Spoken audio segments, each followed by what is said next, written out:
Hello, hello. Hmm. Tonight we drink anti-Zionist tears. Presented by the Israel Advocacy Movement. Love these guys. Love everything they do. Go check out their merch. Check out our merch. Welcome to a special emergency edition of the Too Tall Jew Show. We usually make jokes at the top here, or we come in with like a very happy mood. Unfortunately, this is not one of those times. Israel is under attack, and it's on many fronts. So a lot of people have been messaging me, my personal account, have been messaging the Instagram account, the On This Dangerous History account, trying to find out more, trying to, there are certain things that we're going to discuss. We're the Two Tall Jews, and we are ready to go. As you probably know, we don't have to, give too much background into what's going on right now specifically, but there's been a rocket barrage on Israel from Gaza. There have been riots in mixed Arab-Jewish cities across Israel. And as of this recording, it's probably going to continue through the night, and Israel will likely retaliate in a way not seen probably since 2014 when in the last war. So quickly, before we get into some of the talking points drafted by us and by some of you guys that had replied to our Instagram stories, we're going to talk about sort of the timeline that led to this point. We're going to quickly run through that, and then we will get into those talking points. Tonight, we're going to discuss how Jews are supposed to respond in the diaspora. A lot of our followers are seeing anti-Semitic misinformation, infographics being shared that's actually going to lead to violence in Israel and outside of Israel. What's truly happening in these internal Arab riots? What is the impact of the Iron Dome seemingly being overwhelmed, as we saw in Tel Aviv, in the Tel Aviv regions? And what is tomorrow going to look like? So back to that timeline. Up until right now, Israel's in the news, and the Palestinians were in the news for a different reason, and that being the case of Sheikh Jarrah, or in Hebrew, Shimon HaTzadik. It's a neighborhood in East Jerusalem. So what are the facts and what happened there? So that land was specifically purchased by the Jewish community back in 1875 when the Ottomans were there, legally bought. A small Jewish community was there living normally up until 1948 in the War of Independence, at which point Jordan took the eastern half of the city and essentially evicted and ethnically cleansed all Jewish people living on the eastern side, which included the Western Wall, which includes Temple Mount. So between 48 and 67, Jordan basically allowed Palestinian families, or Palestinian Jordanian, or just Palestinian families, to move into these homes. Following the war in 1967, when Israel took back the eastern half, let me just do this right. Following the war in 67, the land again falls under Israeli control. Palestinians in Sheikh Jarrah are offered Israeli citizenship. Very few actually accepted the offer. Since 1982, Jewish deed holders have tried to settle this in court using legal documents as proof of ownership. Jewish owners then attempted to evict the Palestinian residents, and they have been delayed by Israeli courts, which sparked protests that quickly escalated into riots on both sides. Meanwhile, so that's what happened up until last week. So at the same time, Hamas, knowing that they have an opportunity to take advantage of and to rile the Palestinian people behind them, they took advantage of the disarray, and they began launching rockets, and now are planning different sorts of offensives apparently into Israel. And we are where we are today. Allegedly, they also incited the riots in places like Lod and Haifa and Acre and Ramla and different places in northern Israel, which are either fully Arab Israeli or mixed. And I think Isaac can resonate that today, and everyone, all of our watchers and our listeners can resonate that today has been a very difficult day. Refreshing the news feed, 4 people have died on the Israeli side, for civilians, from rocket attacks. Tel Aviv was bombarded in a way never seen before, and it unfortunately is just getting started. Isaac, I know I went on there for a while.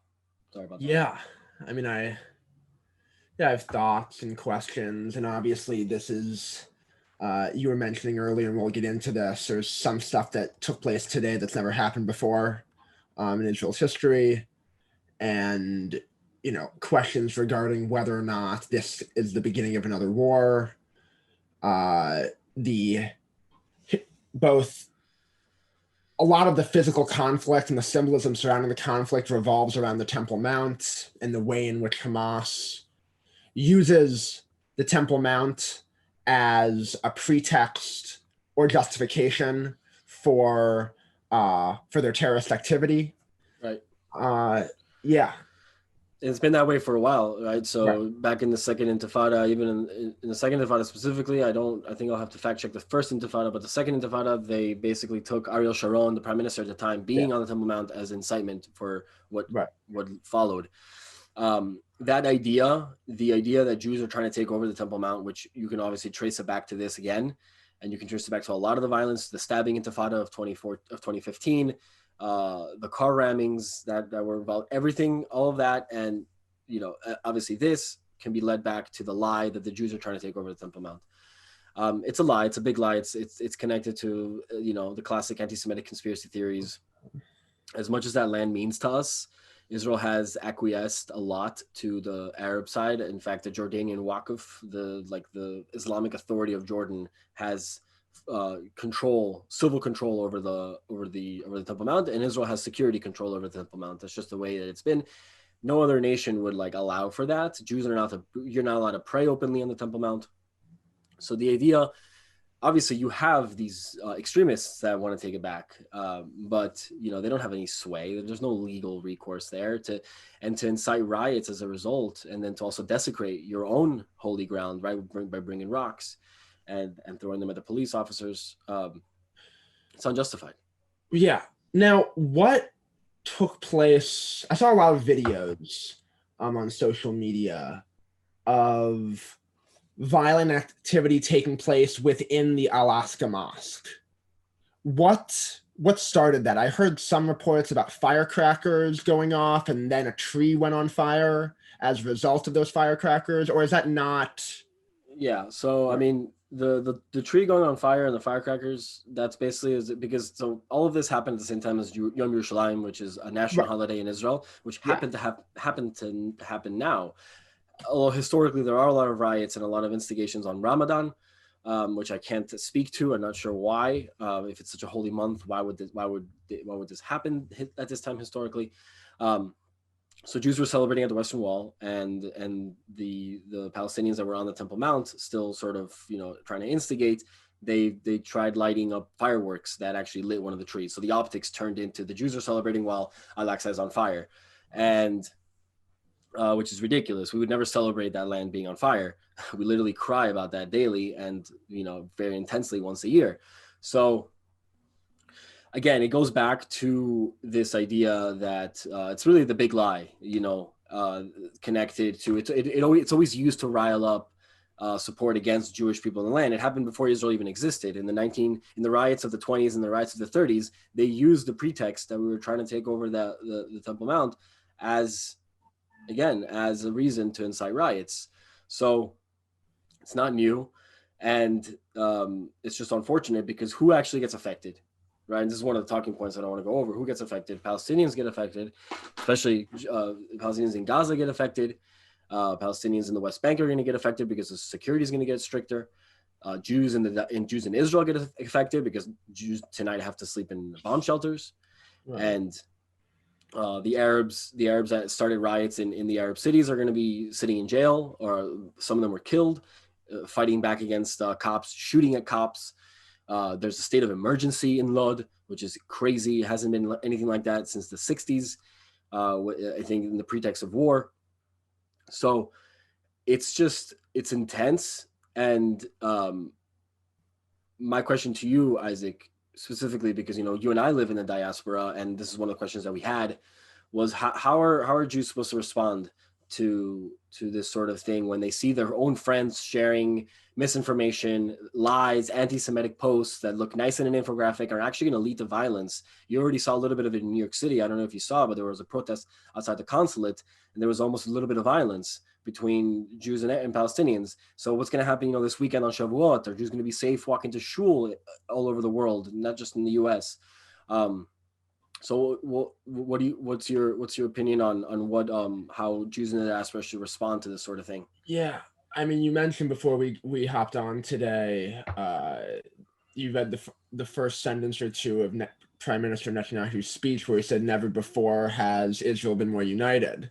The Jewish people in Israel have been more united." And I Yeah, I mean, I was trying to sift through a lot of the anti-Semitism on social media, and never, I think today, for the first time in a long time, I was getting really frustrated because it was something I wanted to know about, but also get understand through a personal lens, and trying to rip away at the filters was rather difficult and frustrating. Yeah, I mean, on the one hand, do I think we'll see heightened sort of, attacks against Jews throughout the country? I don't know. What I'm more interested in, or I think is I think sort of playing out, and uh we'll know the better extent of it or get a better gist of it as time passes, is the inner conflict within the diasporic community.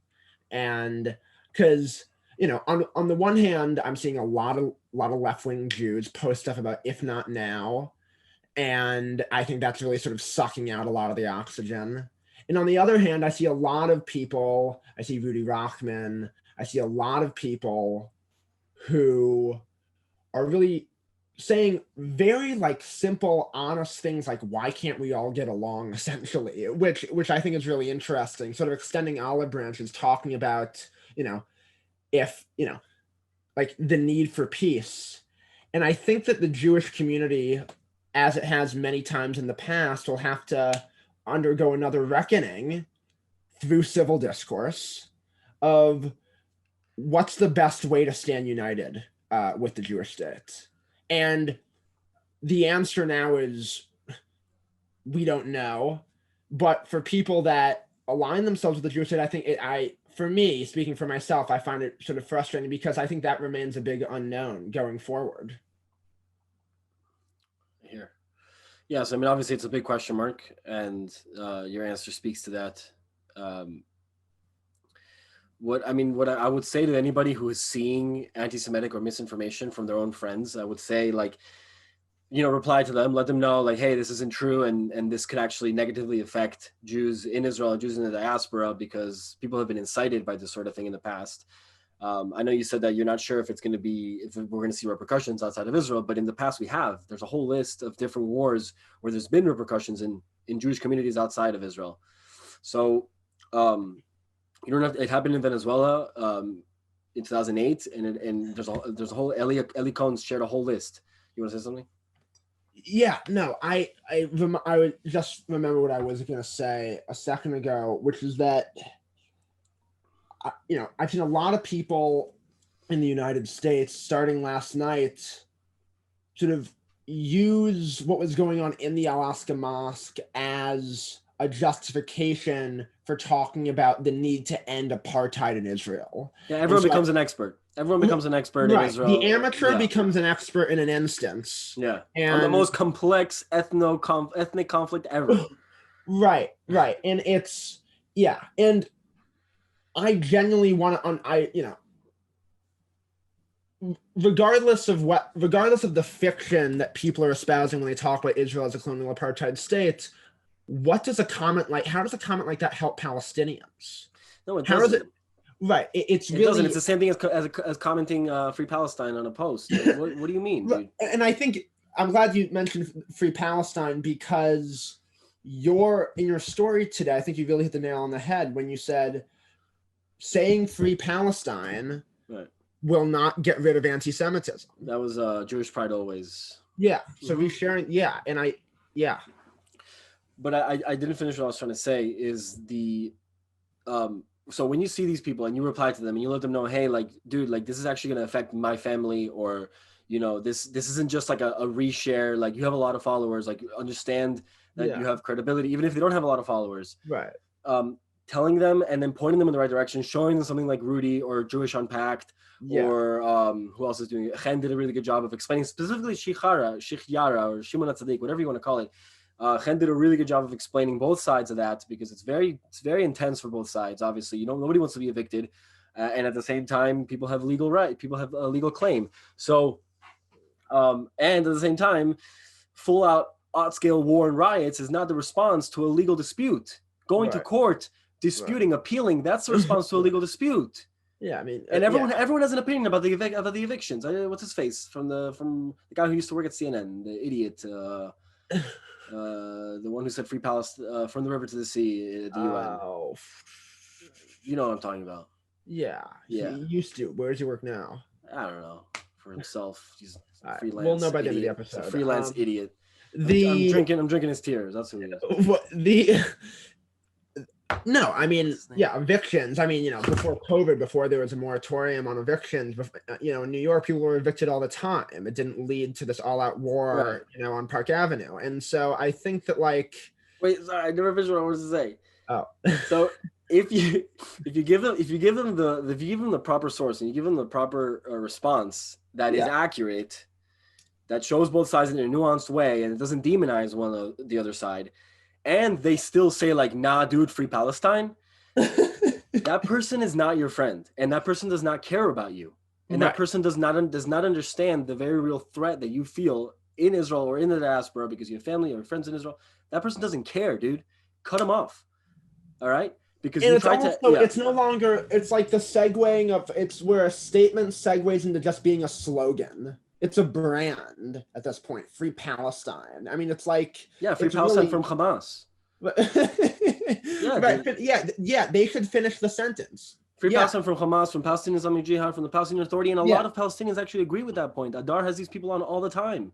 Everyone hates the Palestinian Authority, which, by the way, I didn't mention at the top, but a big reason why this is happening is also because the Palestinian Authority was supposed to have elections for the first time ever, and he canceled them. Why? Because it's Israel's fault. Because Israel wouldn't let the people in East Jerusalem vote. And that's not true. I mean, it is to an extent, but those people are Israeli citizens or Israeli residents, whatever. It's very complex. That's the thing. It's very complex. And supposedly he was given 4 different solutions to the problem and he rejected all of them. And then he incited the issues that happened in Sheikh Jarrah, which led to this. Nobody's talking about how the Palestinians were supposed to have an election and it never happened. It's never. No, they're talking about the 26 Palestinians that were killed, most of them by Hamas. Right. Yeah. The rockets, a majority of the rockets, not majority, a good portion of the rockets actually fell inside Gaza. The first kids were killed by Hamas, but they don't care that that's part of the strategy. That's part of the strategy because they understand that Israel is a moral army. They understand exactly what they're doing. And these arguments were so, I don't know about you, but 2014, this is 2014 all over again. It's deja vu. I'm back. It's my first year in college. Actually, it was my first summer in college, right before I went to Israel. Actually, I went to Israel right after the war ended for my gap year. And I remember being in college in that summer and standing up in front of my class and literally, bro, explaining what was going on and crying. And there was a pro-Palestinian guy in there who came up to me after and he said, dude, I'm so sorry. Like, I didn't realize what was going on. This Indian guy who was like also like on the fence, he came up to me and he was like, dude, that's crazy. Like, but the idea that they're using human shields, it never really fully sunk in until 2014, which was like crazy because that's when it was like, whoa. They're doing this on purpose. They want the civilian casualties to be high because they know that Israel's going to retaliate in certain places. So they put people there. Like, and if you say that nowadays, you're a Hasbara troll. You can't state facts. Right. You know why they have a perfect shot of every single building in Gaza before it's destroyed? You know why they can shoot perfectly? Because Israel and the IDF tells them which buildings are going to be destroyed. They send texts and they drop leaflets. So they prep cameras knowing that certain buildings are going to be destroyed. This isn't conspiracy. This is facts. Right. Were you going to say something? Yeah, I mean, when morons are fighting people with morals, it's very difficult. We've seen this before. Hamas knows exactly what kind of game it's playing. And, I think that's the question. Do you think Hamas is looking for war? Do you think Hamas is looking for war? Okay, or is Hamas always looking for war? Yeah, I think this goes back to a fundamental thing that I actually heard on Clubhouse right before we got on. Clubhouse has been amazing. If you're on Clubhouse, please check it out. There's a room being hosted by, his name is, I'll tell you right now. I mean, there's a couple of rooms, but there's one being hosted by a guy named Fionn. Fionn, what's his last name? Fionn Grunspan.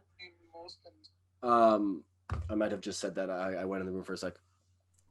I don't know if I was on stage. And it's breaking news. It's really good. And it wasn't even that room, but that's a really good room. I'm sorry. It's called Standing with Israel. There's a different room being hosted by Noah Tishby and Daniel Amos Spivak. A lot of people, if you're on Clubhouse, you know who they are. It's called Israel Under Attack, Rockets by Hamas, Updates Q&A. There's a guy in there who was talking about how all of this is when you think about it, right, and this goes to the idea of the Arab riots within Israel, which I want to talk about in a sec. Um, um, Fundamentally, the problem is for some of these people, the extremists, and places like Iran that are funding this terror directly. There's no question about it. Is the fact that Israel shouldn't exist. So when you come with the pretext that an entire nation should not exist, you're always at war. 1948 was not a war to create a Palestinian state. 1948 was a war to finish what Hitler didn't do. Right. Sorry, to finish what Hitler couldn't. They don't hide it. It was a war of annihilation. Had Israel lost that war, God forbid, there would be no Palestine, dude. It would be southern Syria, western Jordan, and northern Egypt, all fighting for Jerusalem, probably. That's what it would have been. And that's it. No more Jews. So, like, let's be honest about that for a sec. And that doesn't negate the fact that Palestinians now, after all these years, have created this national identity. If we're being intellectually honest, it didn't exist in 1948. And that doesn't mean that they didn't exist as people. And that doesn't mean that their aspirations nowadays don't exist. But a lot of it is in reaction to us. And that's fine. That doesn't mean and so now let's talk about that. And that's why, I don't know enough about their narrative or whatever to like fully speak about it. But the idea that we both have to recognize each other's aspirations and then start from there. That's huge. And it shouldn't come from, and it shouldn't be influenced by the extremists on both sides, because we saw that 3 weeks ago in Jerusalem. Right? So, right. So what the question was, is Hamas looking for war? They're always looking for war. Their charters to kill all the Jews. Right. I mean, they don't care about Palestinians, man. They don't. If they did, then they would spend money on the infrastructure. They would build it up.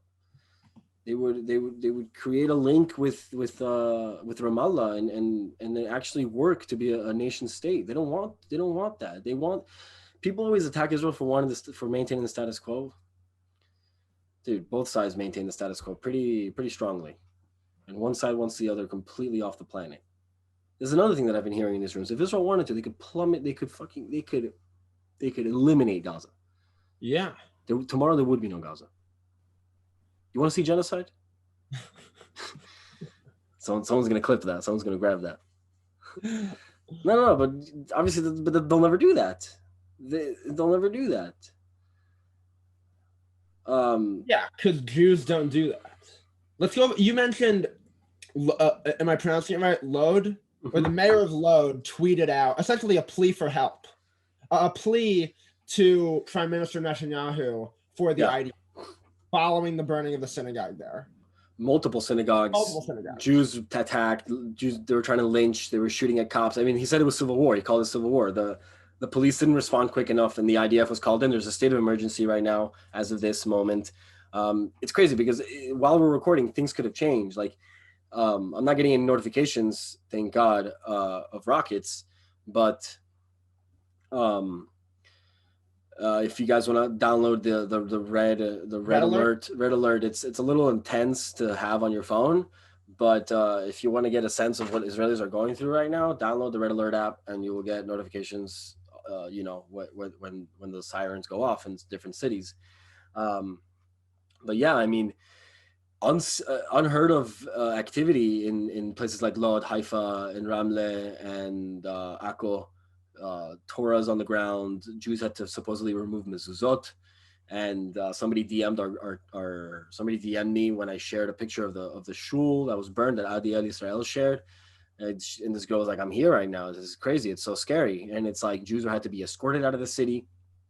It never before seen, not even in the Second Intifada. At the height of the Second Intifada, October 2000, we never saw any behavior like that. So, what does that say about on a couple of levels? What does that say about the influence of Palestinian Islamic Jihad and Hamas?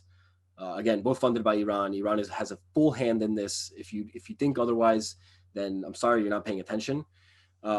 They fully fund the Palestinian Islamic Jihad, and Hamas actually admitted, and they thanked the Ayatollah for the funding that they've given them. And You know, you can't ignore the fact that the U.S. just gave them a lot of money. I'm sorry, like I'm not one of those people that's going to be like, oh, you know, Biden is anti-Semitic, but the releasing of the funds to Iran is not going to help. But I don't want to get into that. It's a fact. I've been saying it a lot. I sound like Ben Shapiro, but it's, what does it say about Israeli society that now neighbors, right? Ramle and Lod and Haifa. These are places that we used to like elevate. Oh, look at the Jewish Arab, coordination and cohabitance. Like, what does that say about that now? What like, it's, for me, that was the most like unnerving thing today. Obviously, the Rockets was like, whoa, especially when it hit Tel Aviv. You know, a lot of our friends, like you said, are right. Some of your friends are sleeping in Shema shelters. Yeah, yeah, yeah. I have family that live in Tel Aviv, and I have a good friend whose sister is finishing up her master's degree there, and yeah, they're all in bomb shelters. So, yeah. So for me, the most unnerving thing really was seeing these riots, seeing Lod on fire. So I don't know what it says about Israeli society. I don't know what it says about because it's one thing to deal with Hamas, because it's always been about dealing with Hamas for the last 15 years. But what about people that have Israeli citizenship, that are going to Israeli universities, that have scholarships from the government, ripping down Israeli flags and putting Palestinian flags and lynching people and burning cars? And I don't know. What do you think?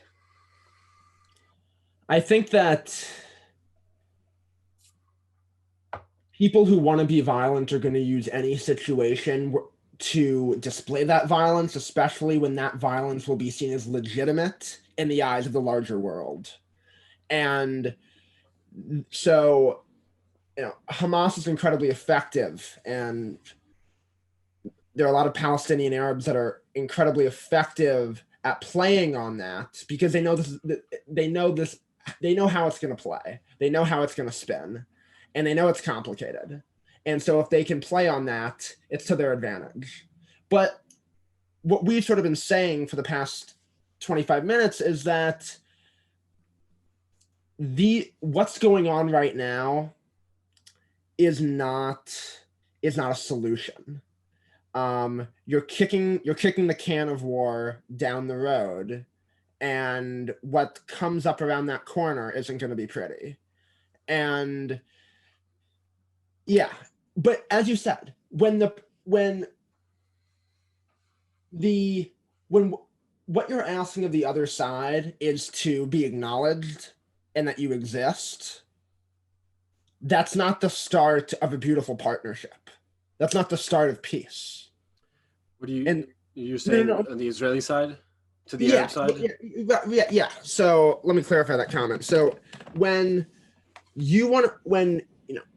peace is being prevented because one faction in the process will not acknowledge a Jewish state, wants to wipe you out, and doesn't want to come to the negotiating table with you, and has plenty, if not more, corruption. I mean, there's a lot more corruption in the PA than there is in the Knesset.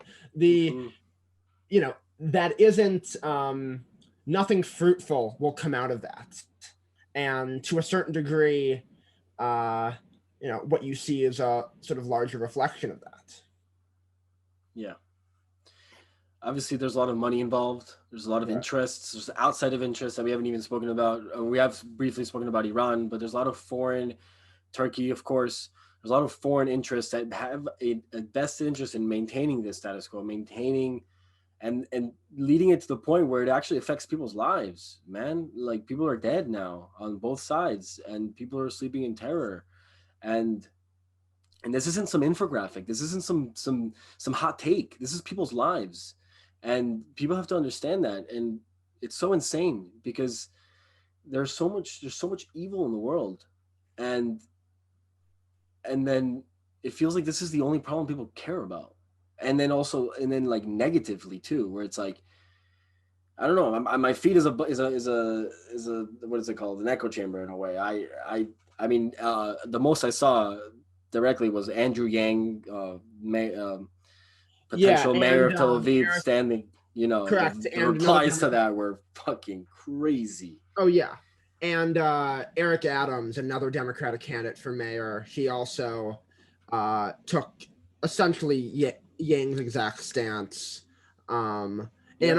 and got a lot of heat for it, a lot of undeserved heat, and yeah, and so you know, we could go on and on about this, but with regard to the American political response, I think that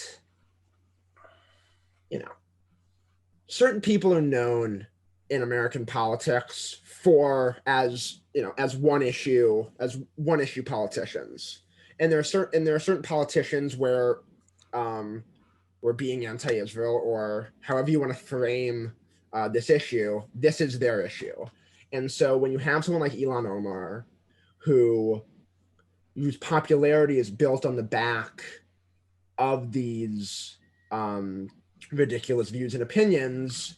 If something happens, sorry, I don't mean to interrupt you, but if No. something happens in the U.S., Ilhan Omar, Rashida Tlaib, and all these people are responsible because they fan the flames, they incite violence, they share misinformation, especially when it comes to Jerusalem and the Temple Mount. When we talk about the misinformation surrounding the Temple Mount that leads to these sort of violence, they are at fault, and they'll never take responsibility. Right, and I think that this idea emerged several minutes ago when you were talking about how to deal with friends of yours or people that you follow who share anti-Israel or anti-Semitic comments. And it's like, listen, like Ilhan Omar and Rashida Tlaib have big platforms and are pretty respected on a whole host of issues. And what's really unfortunate is that they're respected by a lot of people on this issue. And so the transferring of ideas and the process by which this false information is disseminated to a broader public through these avenues, through these platforms, absolutely foments this animosity that could turn into physical violence. And it already has. Yeah. I mean, it literally happened in New York City. Yeah. Nothing crazy, but there were apparently there was some pushing and shoving. Some people just went at the Israeli or the Israelis that were there at a protest outside the Israeli consulate. Yeah. Again, everyone's gonna lose. Literally, no one's gonna win. Like the only people that are gonna win are whoever's cashing in the check on the Iranian side or Hamas, who's gonna get money from NGOs to rebuild Gaza, and they're not gonna use it to rebuild Gaza. That's which is a good segue. What's gonna happen tomorrow, right? Is Israel's mobilizing troops at the border. They're bringing tanks. Hopefully there is no ground operation, because that means that Israeli soldiers are put in the line of fire. About 30. The reason why there isn't a ground operation is because of Iron Dome. Is that correct?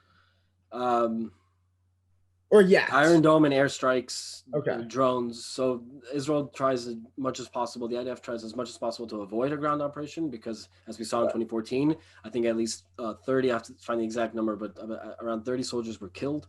So, and two were killed, and Hamas is still holding their bodies. And it happened during a ceasefire, so it was actually completely illegal. But what are their names? It's a big case. Two Israeli soldiers that are still there. Iron Dome shields enemy rockets. It doesn't or are rockets fired? Can Iron Dome fire rockets of its own? No. So yeah, the Iron Dome is strictly defensive. They'll use the Air Force to fight for the missiles for the airstrikes. But what we saw today was the Iron Dome actually being overwhelmed. Over 500 rockets were shot. At one point, there was a barrage on Tel Aviv. Rockets hit Rishon LeZion, Givatayim, and Holon. And a bus exploded in Holon. A 5-year-old girl was injured. 2 people were killed. These are suburbs of Tel Aviv, right? Tel Aviv literally feels like a bubble. People rarely feel threatened by this sort of thing, and unfortunately, Hamas sort of popped that bubble tonight, and the Palestinian Islamic Jihad purposefully. So, I mean, the question is the Iron Dome, has it been exposed in a way? Apparently, they used a new rocket that was more of a direct hit That one hit an apartment in Ashkelon, which is about, I don't know, 10 kilometers north of Gaza. It's pretty close. And that might be wrong. I'm sorry if that's wrong. It's very close to Gaza. Ashkelon is a pretty big city close to Gaza, and a direct hit on an apartment killed an elderly woman. Apparently, she was a Holocaust survivor, and her caretaker, who was Indian. So those are two people that died in this morning. Iron Dome is a blessing from God. It's a blessing from the United States and Israeli technology. But, you know, we're so used to it being so successful that today was sort of like a shock, where it's like, okay, like it can be overwhelmed. Right. I don't know if you have anything to say about that. I mean, wasn't there? Oh, wait, sorry. Please hold your thought. One thing I don't know what I would say. Ilhan Omar tweeted yesterday that Hamas should have Iron Dome. That's it. Literally, that's it. I'm not going to say anything else. That's a ridiculous thing to say. It says all you need to know about. That's all you need to know. Yeah. In 2014, Iron Dome was overwhelmed. Or there was a. I mean, apparently there were more rockets landing on Tel Aviv today and the surrounding areas than there was in 2014. Right, but there was people saw it over Netanya. There was talk of Iron Dome being overwhelmed in 2014, and so. Well, yeah, I mean, you would think that it was because there was an actual war. Right. I mean, they also showed capabilities that I don't think they had back then. If a rocket's reaching Netanya, reaching Hadera, which is north, it's well north of Tel Aviv. It's almost at Haifa, for anyone that knows the geographic situation. So, what does tomorrow look like? Are we gonna have to do this again? Yeah, I think unfortunately we'll be convening for a conversation of this nature at least one more time. We'll see. You know, we're praying for the best. I think that there's also an element that people are sort of not forgetting, but shoving off to the side. I think Nissim, the rapper, tweeted about it. I retweeted it. Is that the Iron Dome is great, but Hashem is above all, right? God. So, you know, obviously, you know, I don't want to be, I don't want to be that guy that's like, you know, just thoughts and prayers. No, not thoughts and prayers. Like obviously thoughts and prayers, but also like there is a power to prayer, even if it's just for your personal health. You can feel very overwhelmed and very anxious. Trust me, I was overwhelmed. I almost forgot to drink water today. I was so overwhelmed. Try to calm down in certain ways. So one of those ways could be prayer, and you know, pray to God, say Shema, say the Psalm 121. Specifically, it's the one that speaks about protecting the children of Israel, and it could do wonders in a different realm, and it could do wonders in our personal realm in terms of your mental health, and especially if you're listening to this or watching this outside of Israel and you're not directly threatened, the best thing we could do probably right now, other than to donate to Magen David Adom or donate to Friends of the IDF or do any of these monetary things, a good thing you could do is say a couple Tehillim, say some Psalms, and keep those people in mind, everyone except for Hamas and passing Islamic Jihad and the Palestinian Authority. I was gonna say it, but should I say it? Yeah, I think that's a good way to end it. Okay. I don't know if you wanted to say anything else. No, we obviously this is an ongoing situation and one that both Mayor and myself do not take lightly. And we hope we don't have to reconvene to continue this conversation further. There's a red alert in Tel Aviv. So,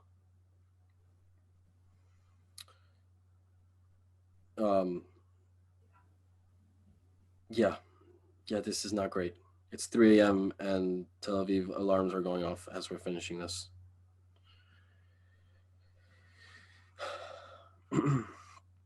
Shir Malot. Esene el Hahari mein Javo Ezrai. Ezrai meim Hashem Adonai Ose Shemayim Vaaretz. El Yitin Lamod Raglecha Al Yanom Shemorecha. Hine lo Yanom velo Yishan Shomar Yisrael. Adonai Shemorecha Adonai Yitzalecha Al Yad Minecha. Yomam Hashemesh lo Yicheche Yeveyarech Balayla.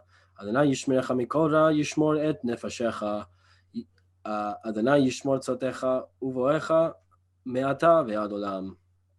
Quickly in English, a song for ascents. I shall raise my eyes to the mountains from where my help will come. My help is from the Lord, the maker of heaven and earth. He will not allow your foot to falter. Your guardian will not slumber. Behold, the guardian of Israel will neither slumber nor sleep. The Lord is your guardian. The Lord is your shadow. He is by your right hand. By day the sun will not smite you, nor will the moon at night. The Lord will guard you from all evil. He will guard your soul. The Lord will guard your going out and your coming in from now and to eternity. Amen. Amen. Okay. Again, it's developing literally as we finish this. The red alert is going off in Tel Aviv, which is where the Tel Aviv area, which is where most of Israelis live. So please stay safe. If you're in Israel, stay in the shelters, and please Hashem, bring an end to this.